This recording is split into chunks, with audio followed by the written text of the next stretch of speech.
Happy Friday. I'm on my way to watch state cross country. Hopefully everybody's going to do awesome. But we're right back to what we were talking about yesterday. We are basically going to be adding or subtracting rational expressions. Okay, remember, rational means fraction. So when we think about the word rational, we're just thinking fraction, okay? 11, 8, 19. So, common denominator. Absolutely have to have a common denominator to add fractions. And if we don't have a common denominator, we will make a common denominator. Most important thing, okay? So, sometimes we have to factor, sometimes we have to simplify, but let's take a look at example 1. So look at example 1. X plus 1, x plus 1.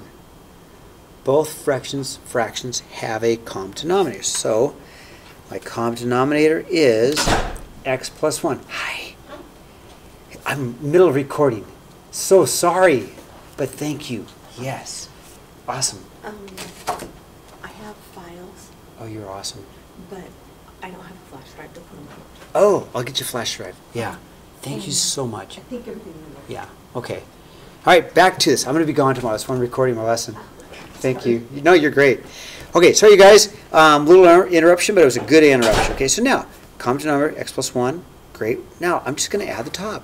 Just like if I had 2 7s plus 3 7s, common denominator 7, and I go 2 plus 3, and I get 5. So now, 2x plus 4 is just 2x plus 4.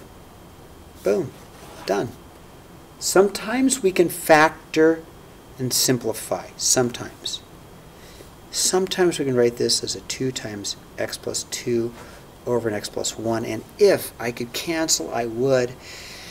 Unfortunately, on this one, I can't, so I'll just stick with this answer. This one's not wrong. I'll just stay with this answer, okay? Let's look at example 2. Maybe we might be able to do something. Okay, example 2. Yes, they have a common denominator. It's going to be x plus 4.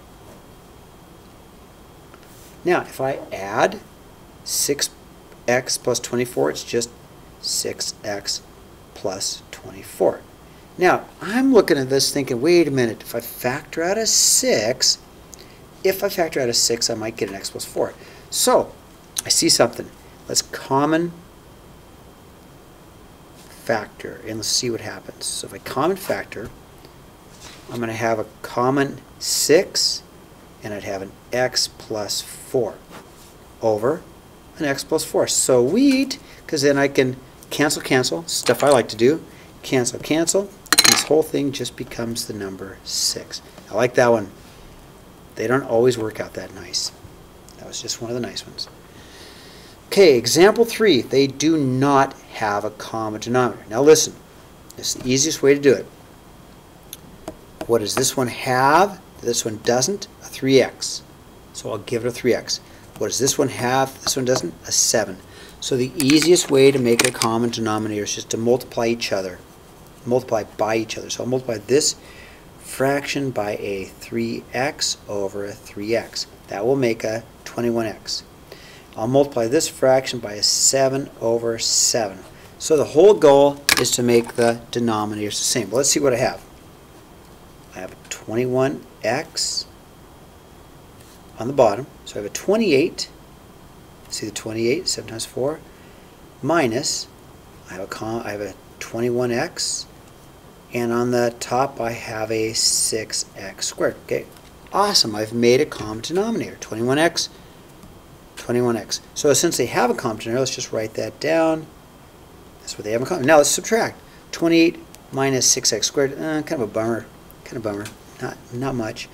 28 minus 6x squared. The only reason to say it's a bummer is because you can't subtract them. And if I factor, it won't do any good. So I'm stuck with that answer. But I did subtract them. If I knew what x was, I could go further. Okay? So sometimes you can't factor, sometimes you can't simplify. Sometimes that's just the answer. Okay? All right. Turn the page. And again, if I get going too fast, just ask Mr. L to slow it down.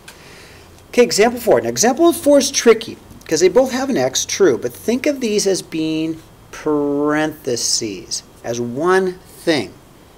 This is an x minus 2. This is an x plus 8. Think of this as one thing, an x minus 2, and this is an x plus 8. Now, this fraction needs an x minus 2. This fraction needs an x plus 8. So I'm going to multiply this fraction by an x minus 2 over an x minus 2. You absolutely have to do top and bottom to multiply both, okay? And this one I'm multiplied by an x plus 8 and an x plus 8.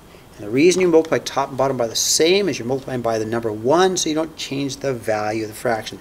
Okay, let's see what we got. Let's shortcut this a little bit. I do know the common denominator is x plus 8 times x minus 2. Okay, so I'll just write the common denominator down, and then I'll simplify the top. Let's see, that's going to be, if I multiply, that's a 15x plus, let's see, is that 90? What's 15 times 8? 120, I'm glad I checked. Plus 120 plus a 3x minus 6, okay? All right, I can tidy up the top, the numerator. I can tidy up the numerator a little bit, and I can have an 18x plus 114 over an x plus 8 x minus 2. All right, doesn't look very good to me. Doesn't look as if I can combine. I can't add those. It won't factor, so I'm done. I like it when they factor and cancel, but these are kind of boring problems. All right, example 5. Before I do anything, if I factor this trinomial, I think it's going to make it easier for me. I factor this term. Now again, if I'm going too fast, just have the substitute pause it for you, okay? So, let's see what happens. If I factor this one, let's see, 2x squared. Let's go 2x, x. 3 and 1. So I'm going to put my 3 here and my 1 here. That'll make a, so there's my 2x squared. There's my 3. But let's see. These two, if I do my double smiley, there's a 6x and a 1x. If I make that a negative 6x and a positive 1, then it factors pretty well. Okay, now let's take a look. Now they've factored common denominator. We did this on purpose so we can get a common denominator. They both have a 2x plus 1. Second fraction has an x minus 3. Let's give the first fraction an x minus 3. So I'm going to multiply the first fraction by an x minus 3 on top and x minus 3 on the bottom. Okay, now, by doing that, both fractions have a common denominator, which is my x minus 3 and my 2x plus 1. Okay, that's my common denominator. Just squish it together, okay? What goes on top in my numerator? 3x squared minus 9x plus 10. And I don't think that factors.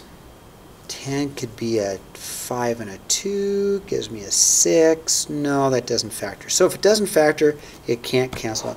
That's the end. That's it. Okay, kind of a hard problem, kind of a hard lesson, but I think you can do it. You need to work on this. Mr. L can help you because he's a super smart guy, so ask for help. Okay?